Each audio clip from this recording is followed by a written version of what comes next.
Hi, I am Jade April, an educator from the Philippines, and I am going to walk you through on how to use Microsoft Forms in creating authentic assessments. So what is Microsoft Forms? In Microsoft Forms, you can create quizzes, surveys, and polls. You can even invite others to respond using any web browser or mobile devices, and there's no need to open a Microsoft app.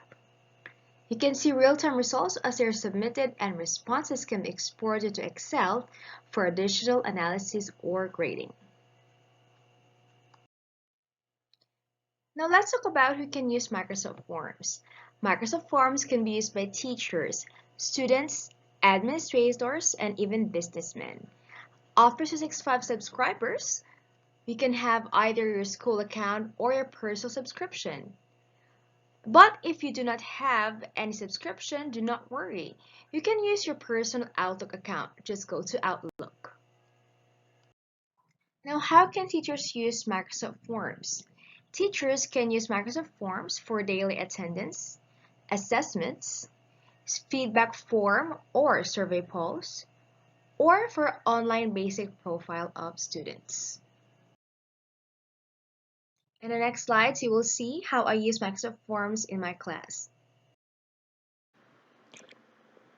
You are now seeing an example of a quiz done through Microsoft Forms. This was given last January 30, 2020, and it will expire on 7 p.m. So on this part here, this is the instructions that I gave my students. And if we scroll down, I actually asked them to write their name, their section. And if you go down more, every question that has choices in it and that has a check on it, it means that's the correct answer. So every choices that has a check, so this is the correct answer. Now for those questions that does not have choices on it, if we go down again, for example, the number 16, computer resistance if the circuit has 220 volts and 10 amperes for current. So the correct answer is 22 ohms. I actually wrote a 22 with space and ohms, then it's 22 with no space and ohms, then 22 with the omega sign. So these are the three possible answers that Microsoft Form will be able to accept when the student will answer. Because there are times that the student might just put 22. So if the student would write or answer 22, that will be not accepted. So they must actually put the either the unit symbol or the unit measurement. So if we go to again, it's still the same. So the below the correct answer, so you really have to put it there.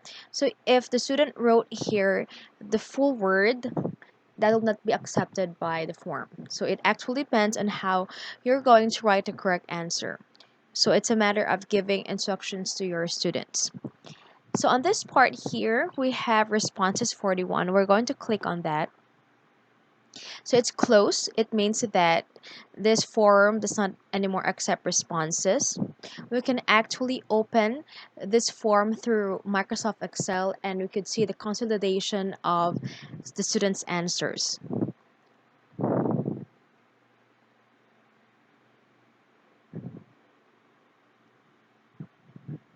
Let's go to number 3. This is the question. For number 3, there are 5 students who got a wrong answer, and there are 21 students who got it correctly, and there are 13 students who answered RAM, and this is their pie chart. So in Microsoft Forms, everything comes out with a chart. So every time that a student answers the form, it automatically notifies you either through your mail. And if you open the form, you can actually see how many responses it has every time a student answers. So that's how we do with Microsoft Forms. So you could see how many students answered it correctly, how many students got it all wrong. So that's how we put assessments in Microsoft Forms, and it's very easy for our students to answer. And at the same time, you don't need to check their answers because Microsoft Forms will do it for you. So let's make a new form, and we're going to use branching for our Microsoft form. So let us try to make an online enrollment for as an example. We're going to click Untitled Form, and to make it simple, let's just say it's an online enrollment. Then we could add a picture. You click this icon over here, and then let's say DepEd logo. You could actually have it if you have in OneDrive or upload it from your device. But for now, we'll click DepEd logo, and then it's gonna come out. I would want this one, so add, and it's gonna take time, but it's alright. So while it's taking time over there, let's put a description. Fill in this form if you want to enroll at City High School. So that's it. Enrollment will be until, let's say, July 30, 2020. So it's taking time for our picture image to come out. So, it's going to take time. So let's try to add new. Ayun, that's it. It came out. So let's add a recommended here. So we have, recommended. Let's click text and full name.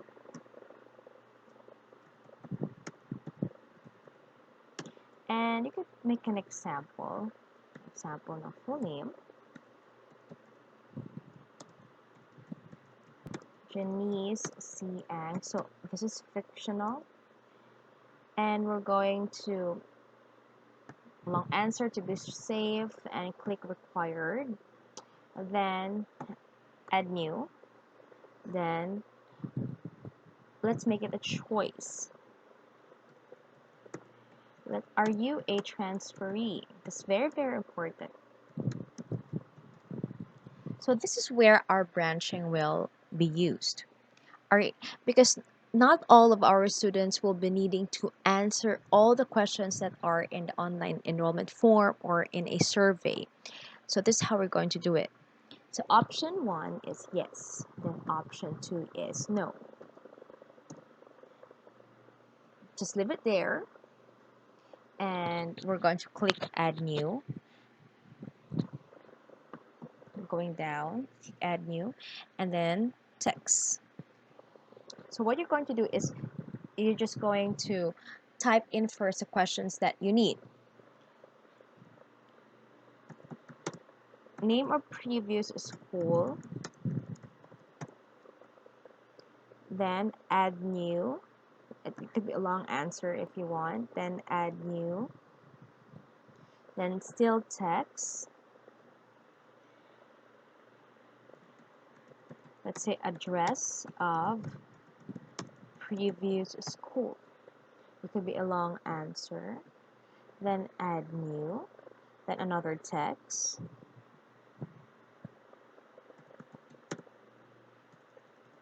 Let's say advisor's name, if you really want to know that one.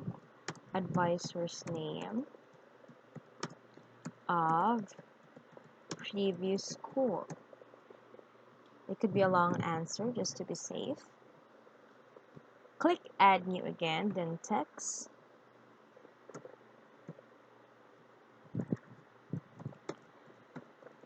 General average. Or maybe you have forgotten something. Section from previous school year.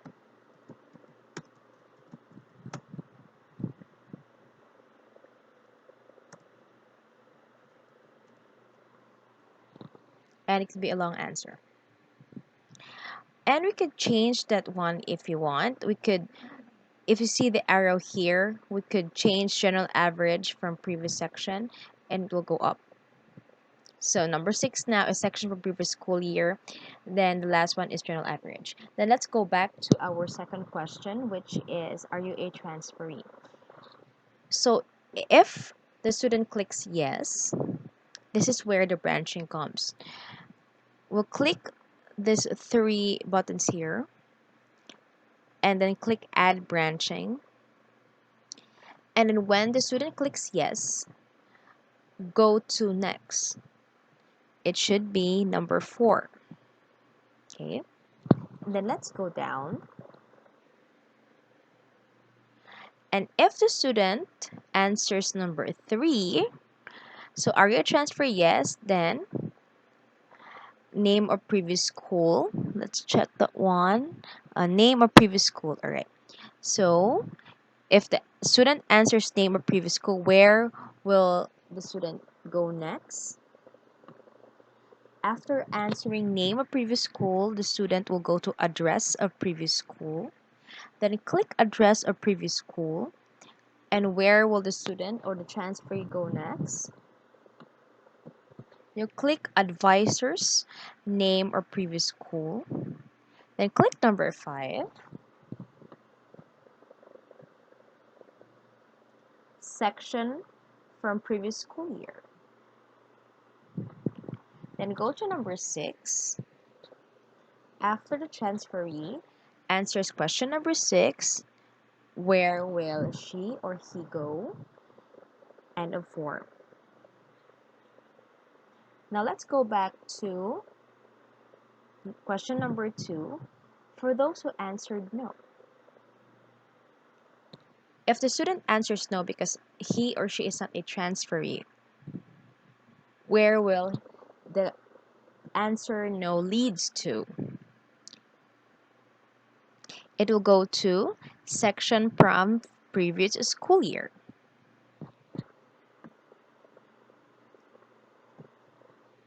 That's question number 6. Then after the student answers question number 6, maybe we could go to general average. Then we'll go down.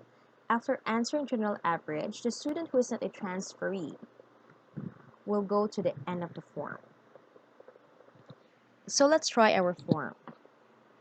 That's how we do branching. So we'll click back and we'll go to preview. And let's try to see if we added our branching correctly. Full name, that could be 1, I, that wonder. Alright, I'll just make my screen bigger so that you can see. Oh, I cannot click that. Alright, just move on. So are you a transferee? Let's click yes. So automatically, questions 3, 4, 5, 6 until 7 comes out. But what if we click no? So let's go back. If I click no, so how many questions are there?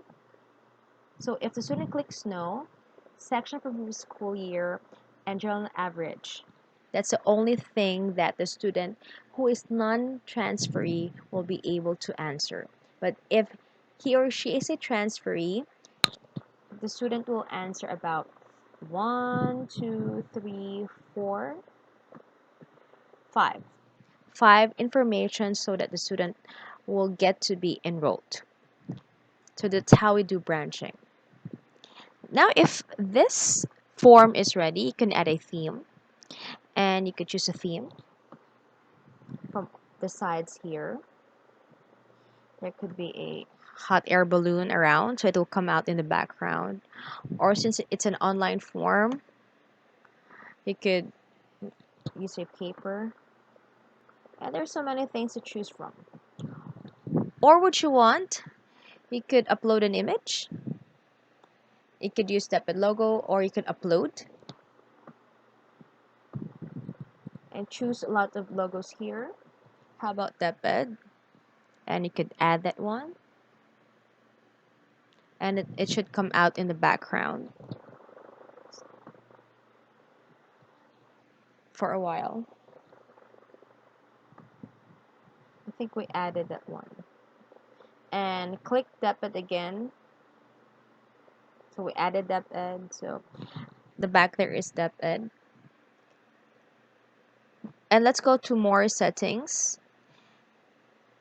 So we can accept responses. Start date.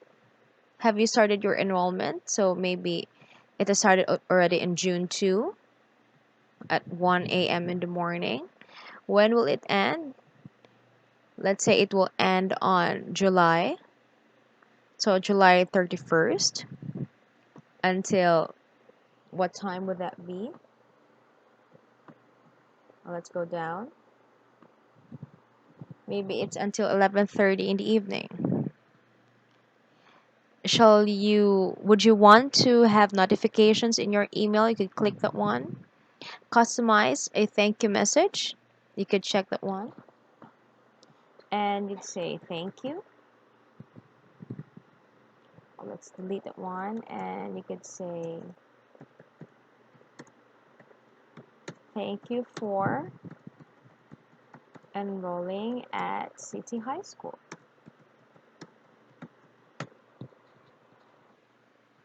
And let's do a preview. This will be your online form. And let's go back again.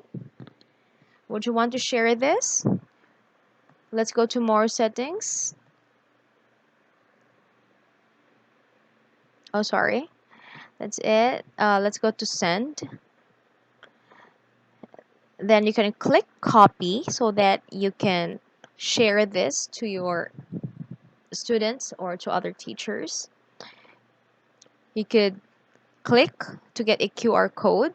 You can download that one, the QR code, and they could just scan it. Or you could email it, or you could share it to Facebook or Twitter. So that's how we do branching and add a background using Microsoft Forms.